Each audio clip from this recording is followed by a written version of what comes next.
हे दोस्तों, exam backup class में आपका हार्दिक स्वागत है। आज हम लोग करने वाले हैं सामान्य ज्ञान, सामान्य तार्किक क्षमता यानी रीजनिंग के टॉप 20 प्रश्न। तो शुरुआत करते हैं पहले प्रश्न से। पुस्तक, कागज तो रोटी क्या? यानी पुस्तक कागज से बनी है पुस्तक, तो उसी प्रकार रोटी किससे बनी होगी? बिस्कुट, आटा, केक या फिर मक्खन? तो दोस्तों रोटी किससे बनी होगी? आटा से। Option number A is the right answer. चलिए बढ़ते हैं नेक्स्ट क्वेश्चन की ओर। उससे पहले जो लोग चैनल पर नए हैं, चैनल को बिल्कुल सब्सक्राइब कर लीजिएगा। ऐसे ही प्रश्न आपको, मोस्ट इंपॉर्टेंट प्रश्न देखने के लिए मिलते रहेंगे समय समय पे। तो चलिए बढ़ते हैं नेक्स्ट क्वेश्चन की ओर। मेरे पिता की बहन के पुत्र,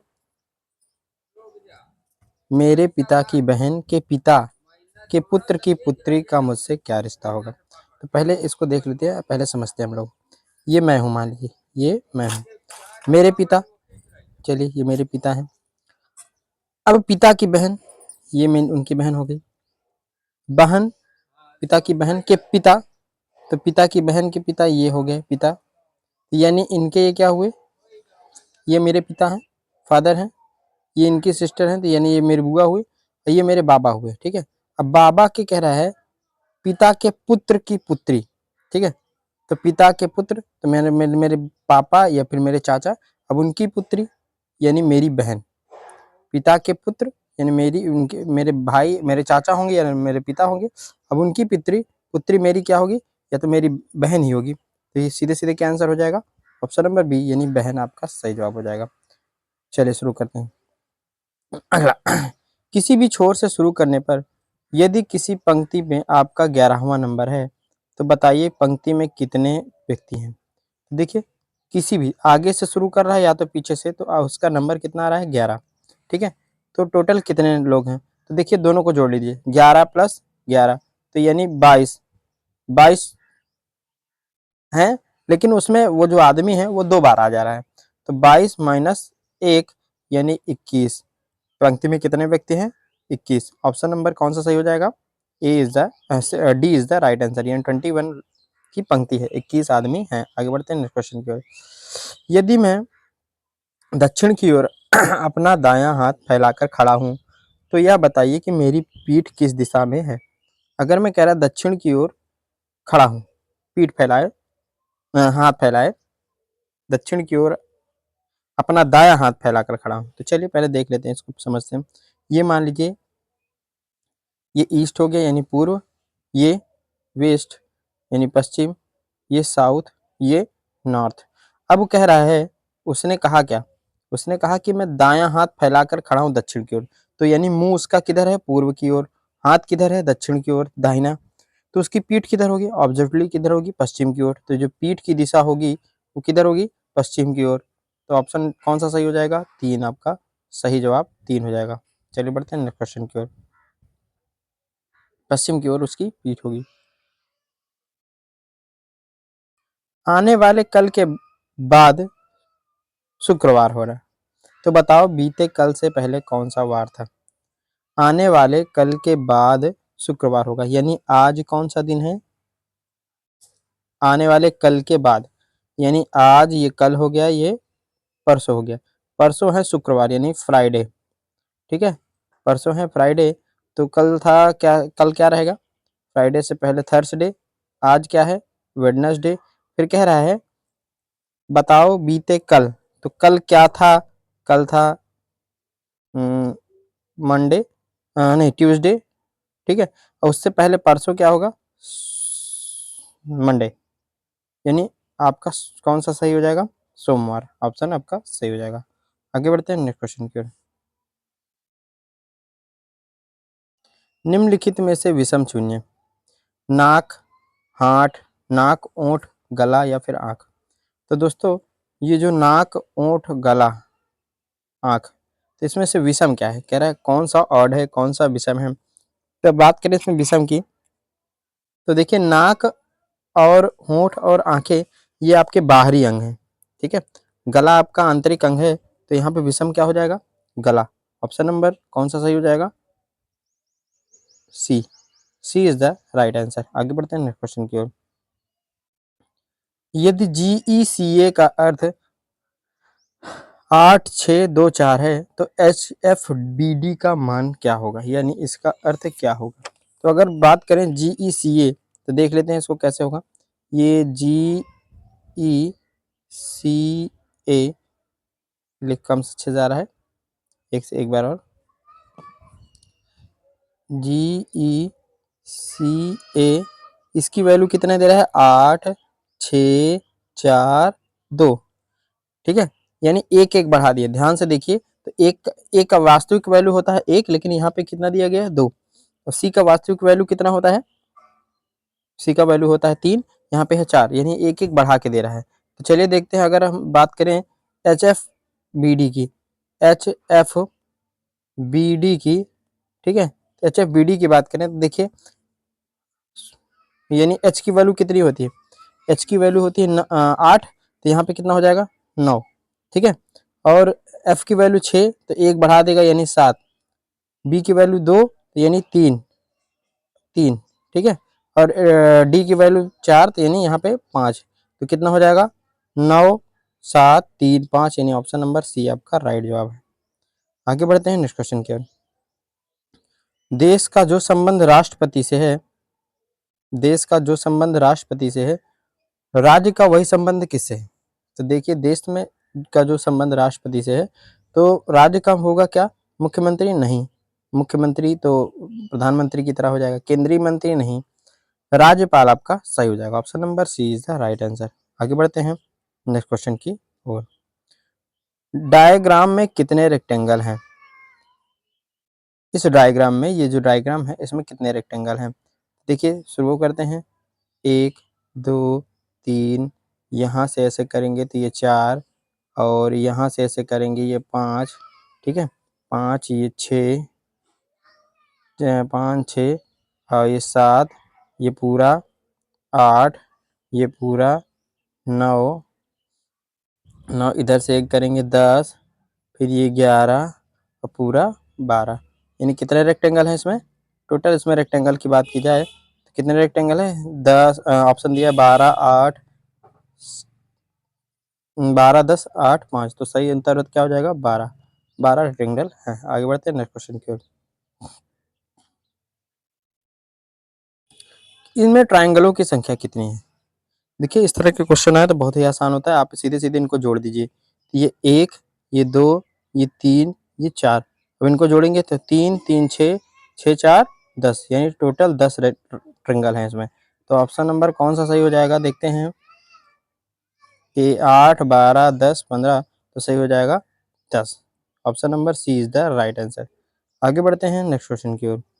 किसी महीने की 3 तारीख को मंगलवार है, तो 29 तारीख को कौन सा दिन होगा। तो देखिए बहुत ही आसान सवाल है, 3 को मंगल पड़ेगा तो 7 दिन जोड़, देखिए 3 को ट्यूसडे, तो कब पड़ेगा, अगला पड़ेगा ट्यूसडे 10 को, 10 के बाद कब पड़ेगा 17 को, 17 के बाद कब पड़ेगा 17 7 17 17 17 में 7 जोड़ दीजिए तो पड़ेगा 24 24 24, और 24 के बाद कब पड़ेगा 31 को, अब पूछ रहा है 29 को, तो अगर 31 को है हमारा कौन सा दिन मंगलवार, ठीक है ट्यूसडे, तो 29 को 2 दिन घटा दीजिए, तो 29 को पड़ेगा कौन सा, यानी 30 हो गया सोमवार, और 29 पड़ गया रविवार, घटाना है ना, तो कौन सा सही हो जाएगा, option number B is the right answer, रविवार सही है। आगे बढ़ते हैं नेक्स्ट क्वेश्चन की ओर। यदि z बराबर 26 नेट बराबर 39, तो NUT का मान क्या होगा। देखिए इस तरह के सवाल बहुत बार आए हैं। तो z की वैल्यू कितनी होती है टोटल 26, ये तो बिल्कुल सही बात है, z बराबर 26 है। नेट तो NET, तो देखिए n का मान होता है 14, यहाँ पे कितना 5, यहाँ 20, तो टोटल जोड़ देंगे कितना 39, ठीक है। तो वैसे इसका मान कितना होगा NUT, तो NUT n का मान होता है 20, सॉरी n का मान होता है 14, NUT, तो n का मान 14 और u का मान कितना 21 और t का मान 20, तो 20 41 14 55, कौन सा सही हो जाएगा, सी आपका राइट जवाब हो जाएगा। आगे बढ़ते हैं फूल माला, जैसे फूल से बनती है माला, वैसे ही आगे क्या है? छाता से वर्षा, नहीं नहीं। सेकंड से मिनट, सेकंड से मिनट, फूल से माला, ठीक है। मिनट बनता फूल से वृक्ष, या ईंट से घर। देखिए यहाँ सही ऑप्शन अगर देखा जाए तो पहले दो तो बिल्कुल गलत है। छाता से वर्षा नहीं हो सकती, फूल से वृक्ष नहीं बन सकता। ध्यान दीजिए एक चीज, सेकंड से मिनट हो सकता है, लेकिन यहाँ बनने की बात कर रहा है। यहाँ कह रहा है कि क्या बनेगा, तो सेकंड से मिनट तो ठीक है, लेकिन कुछ बन के थोड़ी बाहर आएगा। जैसे फूल से माला दिखती है बनने में, तो वैसे दिखने के हिसाब से चले तो क्या सही ऑप्शन हो जाएगा? ईंट से घर। ईंट से घर बनेगा तो दिखेगा भी। चलिए बढ़ते हैं आगे क्वेश्चन की ओर। उन प्रतीकों के समूहों को चुनिए जो दिए गए समीकरण में सही बैठे हैं, ठीक है। तो अगर पहले एक बार इसमें सब ऑप्शन को रख दीजिए, बारी बारी से रखिएगा। चलिए पहले प्लस रखेंगे तो ये हो जाएगा कितना? 5, 5 और फिर -3 2 10, यानी पहला ऑप्शन गलत हो गया, ठीक है। दूसरा चेक करिए, अगर यहाँ गुणा लगा दे देंगे शून्य हो जाएगा, और 5 और 3 15 ही रह जाएगा, ये भी गलत है। दूसरा ऑप्शन भी गलत हो गया आपका। चलिए तीसरे पे चलते हैं। पहले माइनस है तो 5 में से 0 जाएगा, तो ठीक है कोई बात नहीं, 5 ही रह गया, ठीक है। यहाँ पेन थोड़ा सा कम चल रहा है भाई। हाँ ये 5 ही, 5 और -0, ठीक, प्लस कितना? 2 गुणे कितना? 3 गुणे 5। तो अगर इसको करेंगे तो पहले 5 थे 15, और 15 में 5 जोड़ देंगे 20 आ जाएगा, यानी ऑप्शन नंबर सी आपका राइट जवाब हो जाएगा। आगे बढ़ते हैं नेक्स्ट क्वेश्चन की ओर। दिए गए कथनों को सत्य मानते हुए सभी निष्कर्ष को पढ़ें और फिर निर्णय लें कि दिए गए निष्कर्षों में कौन सा कथन तार्किक रूप से अनुसरण करता है। कुछ महल जंगल है, कुछ जंगल झोपड़ी है। देखिए पहले अगर इनका हम वेन ग्राफ बनाएं तो इस तरह बनेगा। ये महल, मान लीजिए कुछ महल जंगल है, तो ये कुछ महल हो गए और ये महल हो गए, ठीक है, और ये क्या हो गया? जंगल हो गया। तो कुछ महल जंगल हो गए, अब कुछ जंगल झोपड़ी है, कुछ जंगल झोपड़ी है, झोपड़ी भैया हट। चलो अब कह रहा है कि सभी झोपड़ी जंगल है, सभी झोपड़ी जंगल है, पहला तो गलत है। दूसरा सभी झोपड़ी महल है, सभी झोपड़ी महल है क्या? ये भी गलत है। कुछ महल झोपड़ी है, कुछ महल झोपड़ी है, नहीं नहीं, कुछ महल तो जंगल है, झोपड़ी कहाँ है? ये भी गलत है। तो कोई महल झोपड़ी नहीं है, कोई महल झोपड़ी नहीं, हाँ ये आपका सही जवाब हो जाएगा। चलिए देखते हैं निष्कर्ष में, निष्कर्ष में क्या है? 1 2 3 या 4, तो ऑप्शन नंबर 4 सही हो जाएगा। केवल 4 अनुसरण करता है, यानी D is the right answer. चलिए आगे बढ़ते हैं नेक्स्ट क्वेश्चन की ओर। डी आपका सही जवाब हो जाएगा। किसी कोड में काइनेटिक को इस तरह लिखा गया है, ठीक है, काइनेटिक को इसको इस तरह लिख दिया गया है, तो मशीन को कैसे लिखा जाएगा? तो ध्यान से देखिए, काइनेटिक यानी शुरू के ये जो के आई एन है, इसको हटा के इसने कहाँ ला दिया? शुरू में ला दिया। और यहाँ डी जो है इसको एक बढ़ा दिया है, और बाकी टिक वैसे ही पूरा लिख दिया है। तो चलिए हम लोग मैकेनिक को देखते हैं।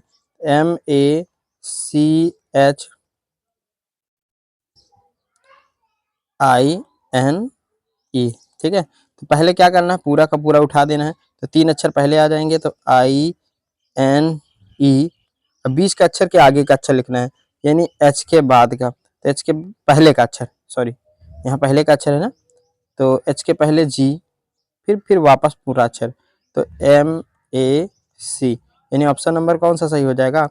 सी,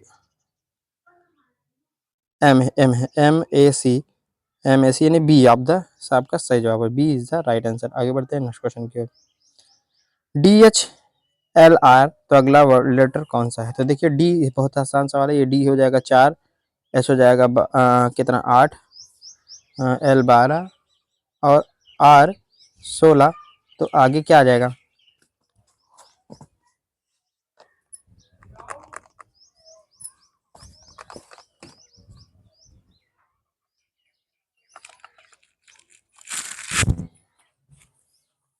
आगे क्या आएगा?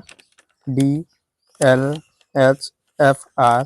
देखिए डी है 4, 8, H L12, R18, sorry R होता है 18, यहाँ R की वैल्यू 18 होगी। तो अगला लेटर होगा, देखिए 4 का अंतर बन रहा है, तो 22, यानी ऑप्शन नंबर 22 क्या होगा, वी, राइट जवाब हो जाएगा सी। जैसे रोगी अस्पताल में रहता है तो कार कहाँ पे रहेगी, बस घर, घंटा घर, गैराज या फिर घर। दोस्तों कार कहाँ रहती है, garage. Option number C is the right answer. आगे बढ़ते हैं नेक्स्ट क्वेश्चन की ओर। यदि उत्तर को उत्तर पूर्व, दक्षिण को पश्चिम कहा जाए, दक्षिण पश्चिम, तो पूर्व को क्या कहा जाएगा। तो अगर हम बात करें, पहले ग्राफ बना लेते हैं, तो देखिए ये, ठीक है। तो उसने कहा उत्तर, तो पहले ईस्ट, ये हो गया वेस्ट, ये नॉर्थ और ये साउथ। तो उत्तर को उसने कहा कि उत्तर पूर्व, यानी ये वाले को ये कह रहा है, ठीक है, डायरेक्शन ऐसे चल रहा है, यानी उत्तर को कह दिया NE, उत्तर पूर्व, और कह रहा है दक्षिण को दक्षिण पश्चिम। तो दक्षिण को ये वाले को कह रहा है दक्षिण पश्चिम, यानी पहले साउथ आएगा फिर वेस्ट आएगा, तो दक्षिण पश्चिम। तो वैसे पूर्व के क्या कहेंगे, तो पूर्व पहले जब ऐसे करेगा तो रोटेशन ऐसा बन रहा है एक ही दिशा में, तो पहले हो जाएगा पूर्व, फिर क्या हो जाएगा दक्षिण, पूर्व फिर दक्षिण। तो ऑप्शन आप देखेंगे तो पूर्व दक्षिण में दक्षिण पूर्व है, नहीं कोई नहीं, इनमें से कोई नहीं आपका सही जवाब हो जाएगा। Option number D is the right answer. आगे बढ़ते हैं नेक्स्ट क्वेश्चन की ओर। शब्दकोश के अनुसार निम्नलिखित में कौन सा शब्द चौथे स्थान पर होगा। तो देखिए अगर बात करें पहले स्थान पे, तो देखिए पहले स्थान पे तो SAN सब में दिया गया है, ठीक है। तो SAN से तीसरे लेटर में हम लोग चलते हैं, तीसरे लेटर में चलेंगे तो यहाँ पे A है, यहाँ पे CC है, तो ये तो पहला हो जाएगा, और दूसरा तीसरा में ये हो जाएंगे, तो चौथा हमारा क्या बन जाएगा, संस्कृत। ये आपका सही जवाब है। मिलते हैं आपसे अगली वीडियो में, तब तक के लिए जय हिंद जय भारत।